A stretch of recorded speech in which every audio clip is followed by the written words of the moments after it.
The Tom Woods Show, episode 1494.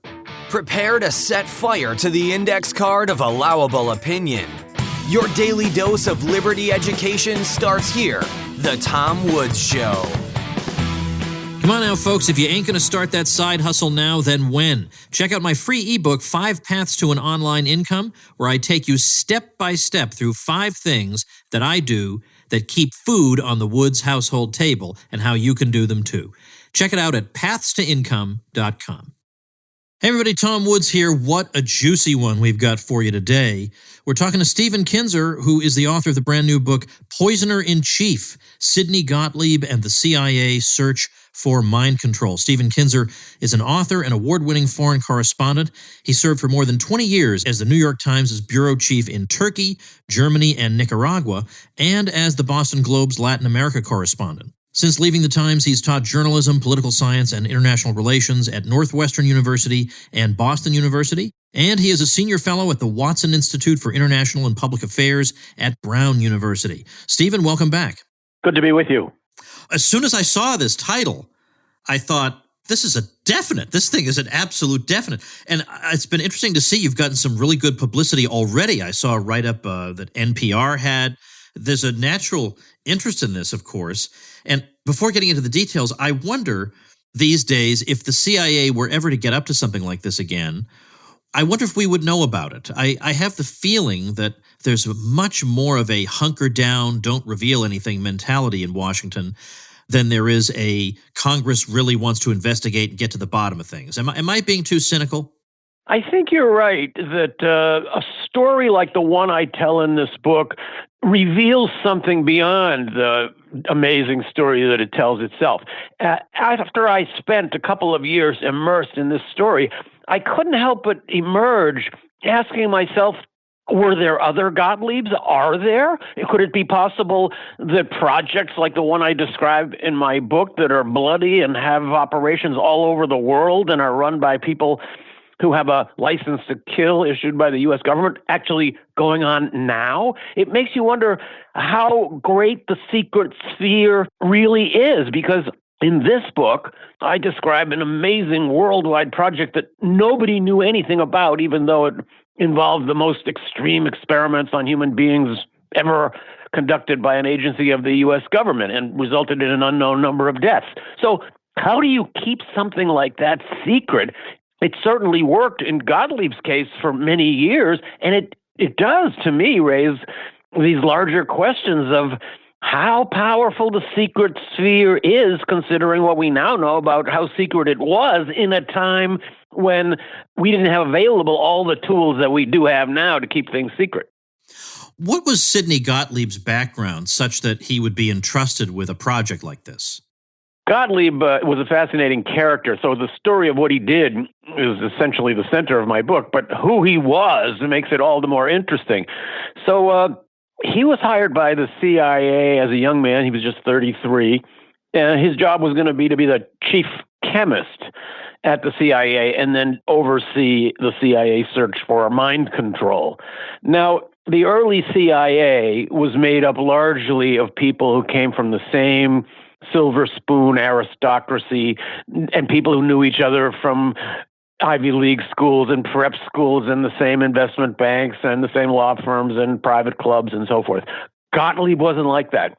He was a son of Jewish immigrants, grew up in the Bronx, went to public school and City College of New York. He had a club foot, so he limped. He also stuttered. So he was very unlike the other officers in the early CIA. And he also had another very interesting aspect to his persona that set him apart from everyone he worked with. He was something like a proto-hippie. He lived in a cabin in the woods with no running water. He meditated. He studied Buddhism. He grew his own vegetables. He got up before dawn to milk the goats.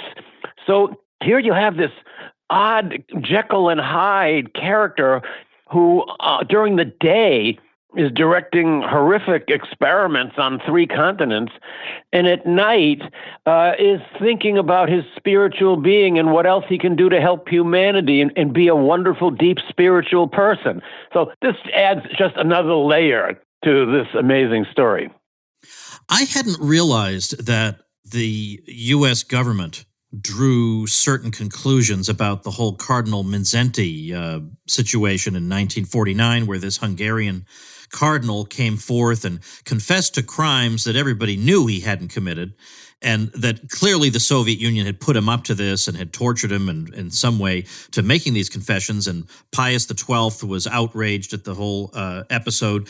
And so everybody knew this was a false confession, but the question was, what had the Soviets gotten up to get him to make a confession like this? And apparently a number of people became convinced that they had mastered some kind of new mind control techniques. And this false assumption then helped to lead them down this road of Sidney Gottlieb and looking for some way indeed to match the Soviets, allegedly, in the ability to engage in mind control. So Sidney Gottlieb's mind control project, MKULTRA, lasted for 10 years and destroyed an unknown number of lives. At the end of the 10 years, he came to the conclusion that it was all a failure and actually there's no such thing as mind control. So I had to ask myself, what got people like Gottlieb and the others in the early CIA to believe that there was such a thing?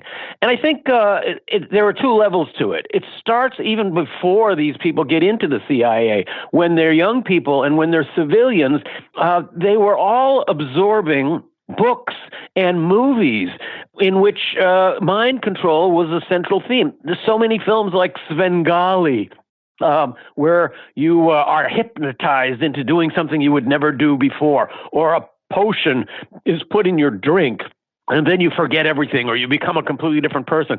So these were all fictional ideas. They just came out of imagination. But I think some of these people, like Gottlieb and his bosses at the CIA, imbibed these stories, and they weren't able to see the boundary between fiction and reality. They thought, oh, it looks good on the screen, must be true.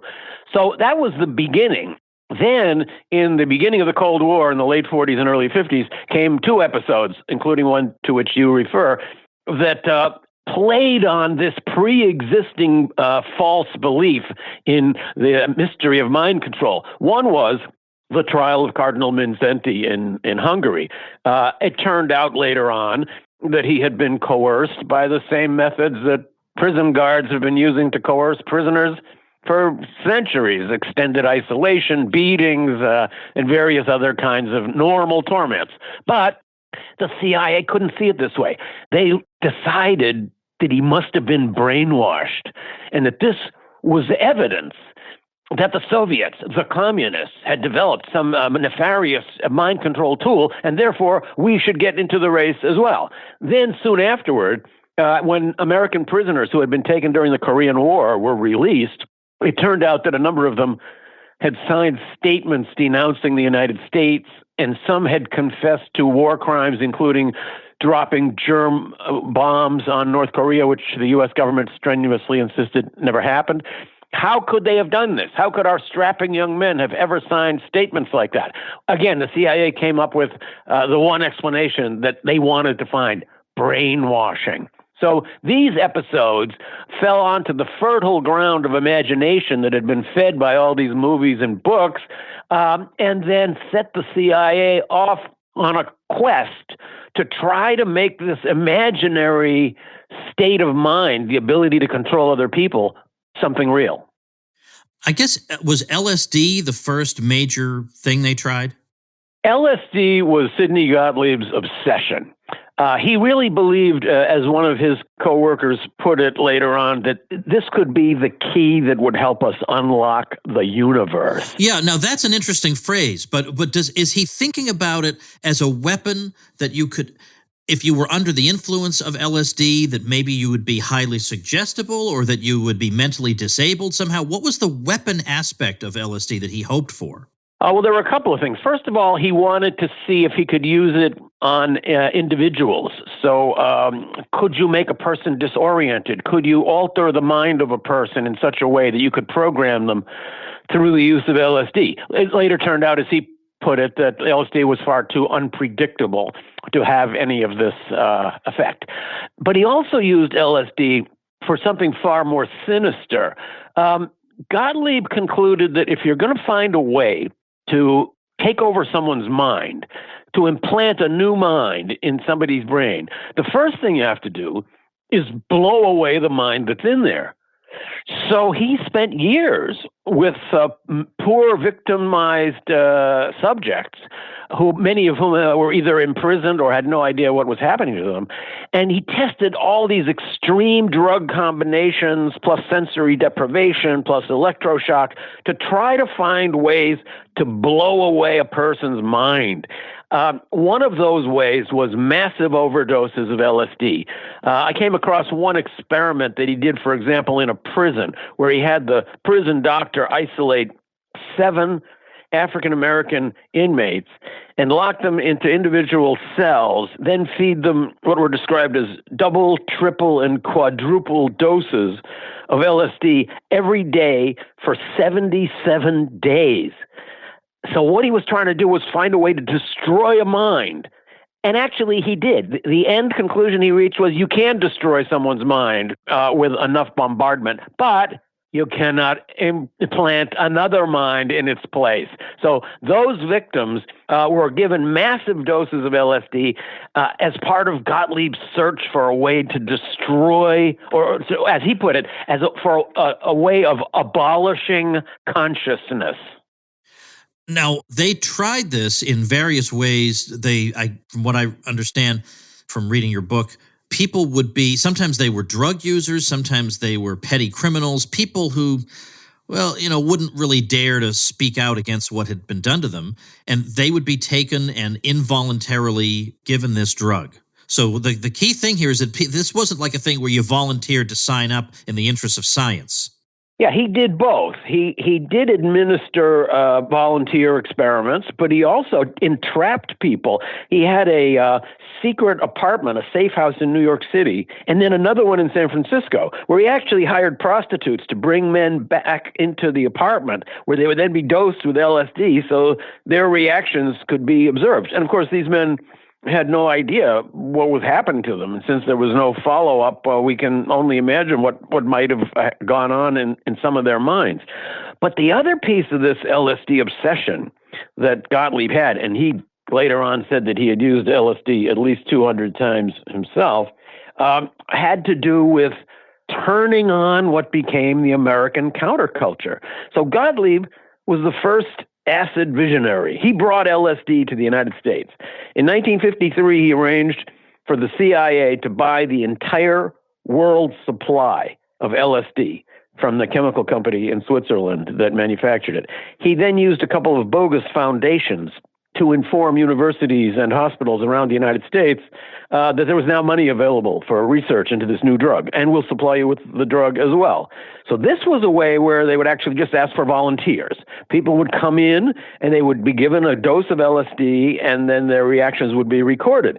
Among the people who showed up as volunteers were Ken Kesey, who went on to write One Flew Over the Cuckoo's Nest, Robert Hunter, the lyricist for the Grateful Dead, Allen Ginsberg. These are people that all got their first LSD from Sidney Gottlieb, from MKULTRA, from the CIA. Of course, they didn't realize that at the time, but in later life, they all did come to realize it. And I use a few quotes from people like John Lennon, who, when asked about LSD, said, "We must always remember to thank the CIA."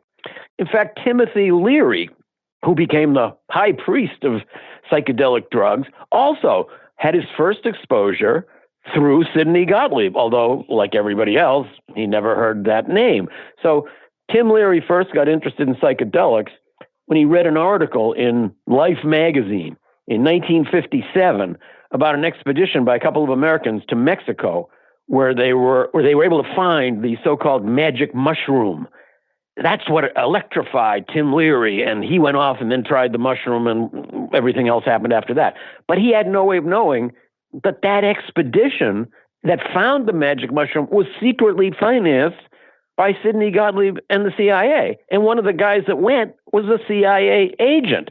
So even Tim Leary got his LSD interest indirectly from the CIA. And that's really one of the great ironies of Sidney Gottlieb's life, that LSD, the drug that he hoped would give the CIA the mechanism to control people's minds actually wound up fueling a generational rebellion aimed at destroying everything that the CIA defended and held dear.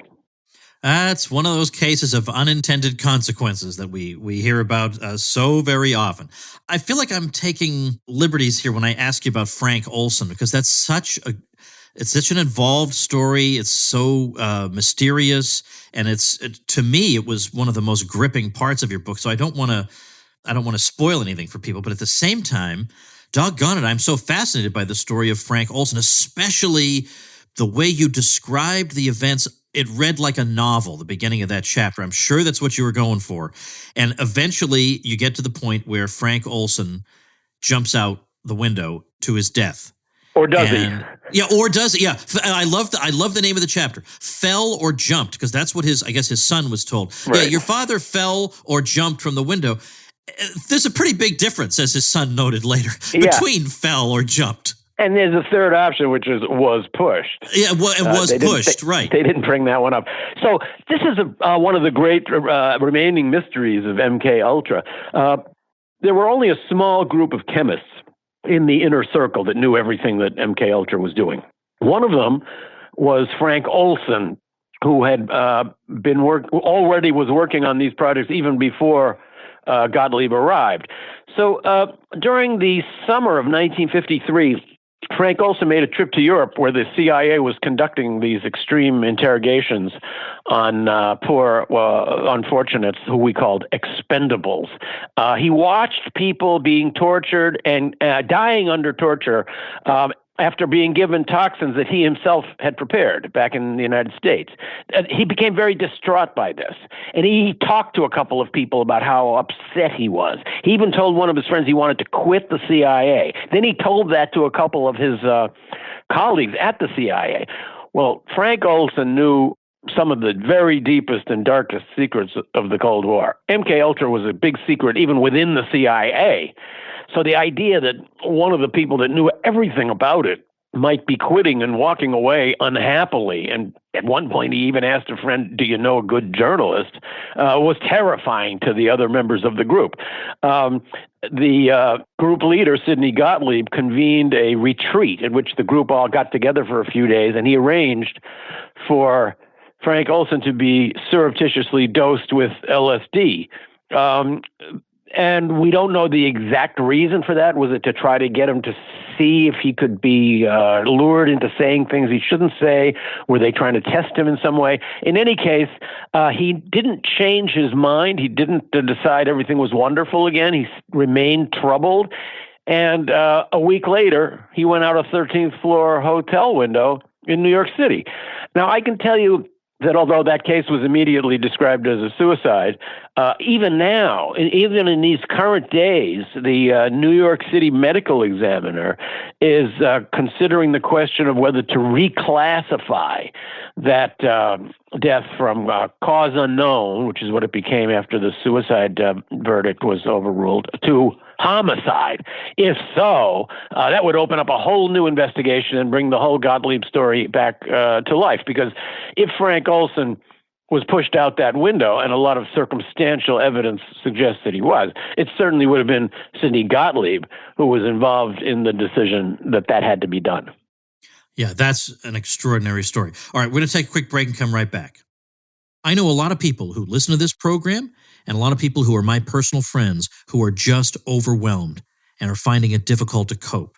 They've got problems they don't know how to solve. They've got stress they don't know how to deal with. They don't know what the next step is. If that sounds like you, I want you to consider something that up to now you might not have considered, and that is meditation, and specifically through the Simple Habit meditation app. Simple Habit makes it as easy as can be. These are short meditations that can be consumed in 5 minutes. You can consume them on the go while you're doing chores, and they help you cope with specific problems. You'll find over 100 experts on Simple Habit because it's impossible for one person to have sufficient expertise to help with all problems. That's why Simple Habit is a much better meditation app, and it's no doubt why it has over 65,000 5-star reviews. Hundreds of meditations are available for free and thousands with the premium subscription. Well, go to simplehabit.com/woods and take 30% off that premium subscription. That's 30% off the premium subscription to Simple Habit when you go to simplehabit.com/woods.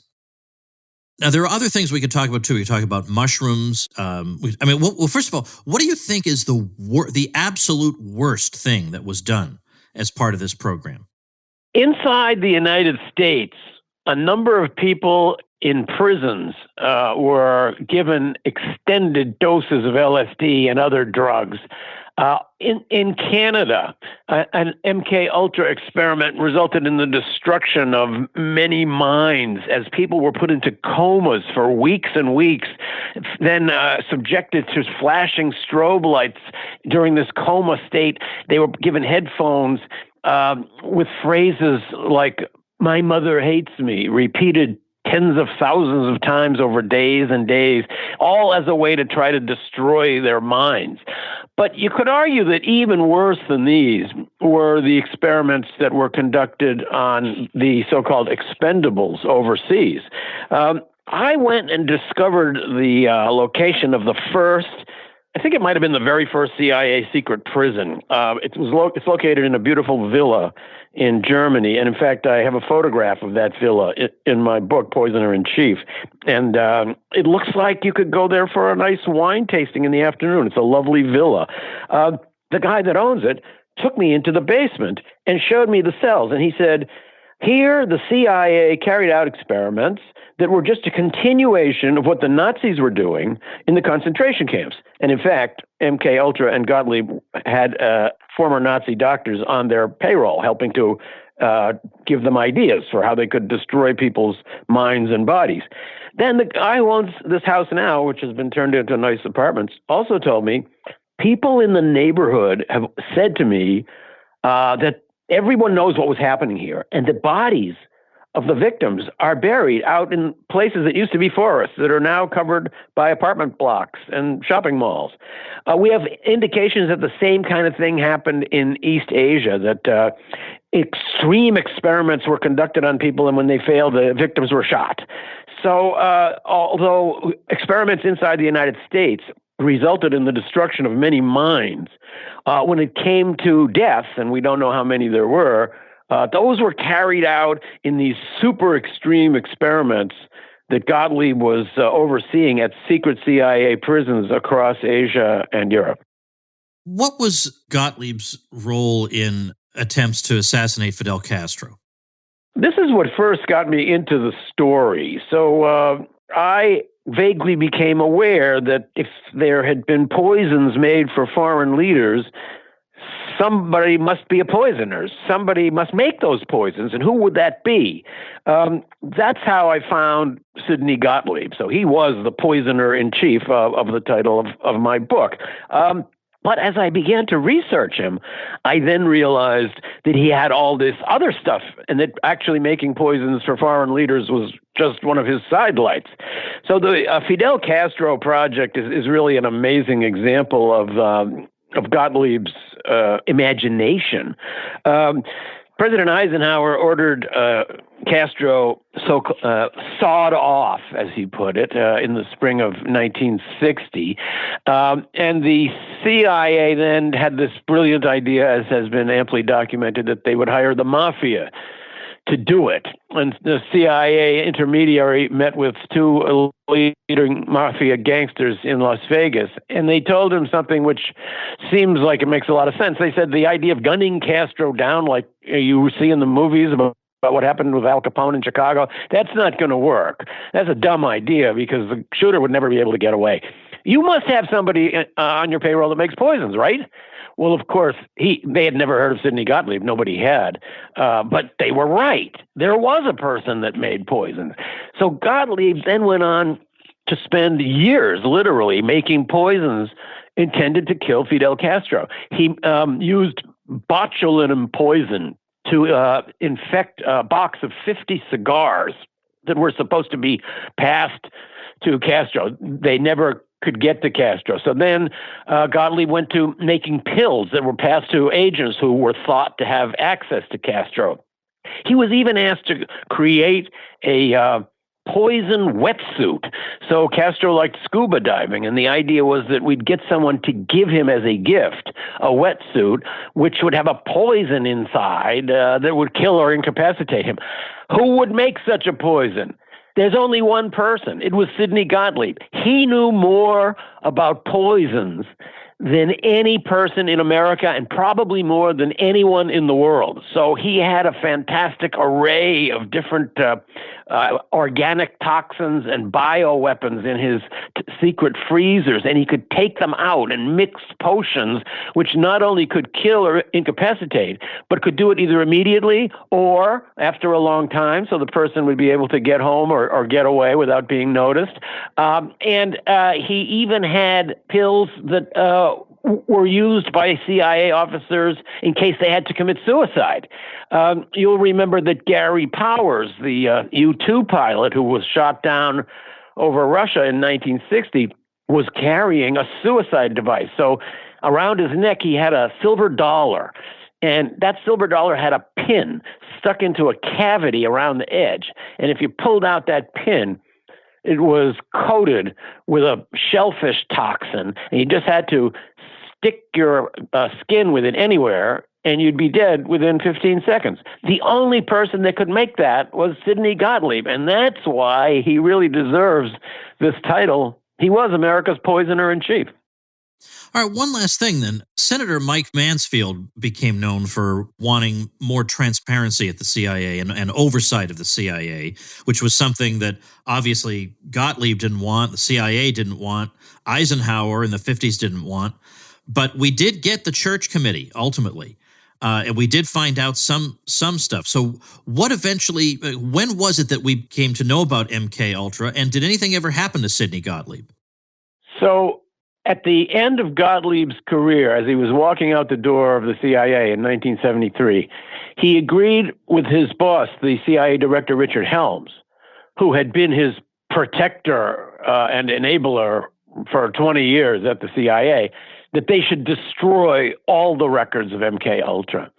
Gottlieb actually drove out to the CIA Records Center to supervise the destruction himself, and the archivist wrote that he destroyed that these records were destroyed, quote, over my stated objections.